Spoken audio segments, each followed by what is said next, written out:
One of the most popular arguments for Islam is the argument from rapid growth. Muslims often claim that Islam must be true because it's the fastest growing religion in the world. Arguments based on popularity are quite strange, since different religions and ideologies can be popular at different times and in different ways. Christianity is the world's largest religion, but no Muslim accepts this as proof that Christianity is true. Communism was one of the fastest spreading movements in history, but what does this have to do with the truth of communism? Muslims should only appeal to Islam's rapid growth as evidence for Islam if the reasons for Islam's rapid growth have something to do with Islam being true. So the question we should be asking is, why is Islam spreading rapidly? The primary reason Islam is growing so rapidly is high birth rates. As a general rule, if your group has more children than other groups, your group's going to grow faster than other groups. According to Pew Research, Muslims have the highest birth rates in the world. The question we should ask now is, why do Muslims have more children than non-Muslims? Here we find that the high birth rates are connected to Islam's impact on women. When women have fewer opportunities in life, they tend to start having children at a younger age. Fewer girls go to school, fewer go to college, there aren't many careers available to them, their parents marry them off at a younger age. Instead of starting a family in their 20s, they start a family in their early teens, and birth rates go up. So Muslims are simply having more babies than non-Muslims, and this is because Islam radically reduces opportunities for women. But there's more to the story. Pew Research notes that apostasy, leaving one's religion, isn't as common among Muslims as it is among non-Muslims. Why are Muslims less inclined than other groups to leave their religion?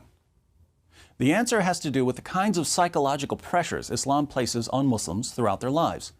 In Sahih al-Bukhari 69:22, Muhammad commands his followers, whoever changed his Islamic religion, kill him. In many Muslim countries, people who leave Islam face death, imprisonment, or at the very least, persecution.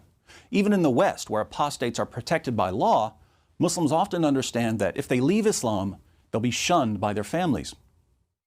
Islam also discourages critical thinking about Muhammad. In Surah 4, verse 65 of the Quran, Allah declares, "But know by your Lord, they can have no faith until they make you, O Muhammad, judge in all disputes between them and find in themselves no resistance against your decisions and accept them with full submission."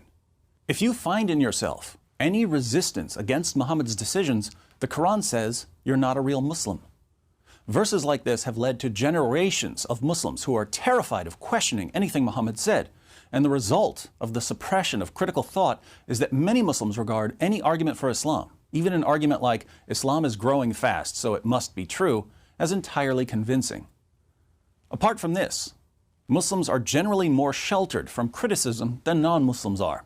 In Muslim countries, criticism of Islam is not tolerated and may be met with legal punishments or mob violence. Even in Western nations, criticism of Islam is often silenced by calling critics racists, bigots, hate-mongers, and Islamophobes. Muhammad ordered his followers to kill people who made fun of him, and the Salman Rushdie affair and the murder of Theo Van Gogh and the Charlie Hebdo massacre have convinced most critics to keep their mouths shut, thus further insulating Muslims from any sort of critical thinking about their religion. So now we understand why the Muslim population is growing so rapidly. But Islam isn't just growing rapidly in terms of global population, it's also growing rapidly in the West. Here again, however, this has little to do with conversions to Islam. Islam's main source of growth in the West is immigration. Why are so many Muslims fleeing Muslim countries and moving to the West? Sadly, Allah's commands to wage jihad against hypocrites and Muhammad's commands to kill apostates have led to endless instability in Muslim lands. There's always some group accusing other groups of being hypocrites or apostates and wanting to kill them for it. People who just want to live peaceful lives and provide a good future for their children decide to leave. And where do they go? They move to America or Europe. Putting all of this together, why is Islam growing globally? It's growing because of high birth rates combined with psychological conditioning. Why is Islam growing in the West? It's growing in the West because Islam tends to produce unstable countries that many people don't want to live in. If our Muslim friends think that Islam's oppression of women and inability to produce stable countries is proof that Islam is true, we may not be able to change their minds. All we can do is point out that many of us would look at the exact same evidence and come to the opposite conclusion.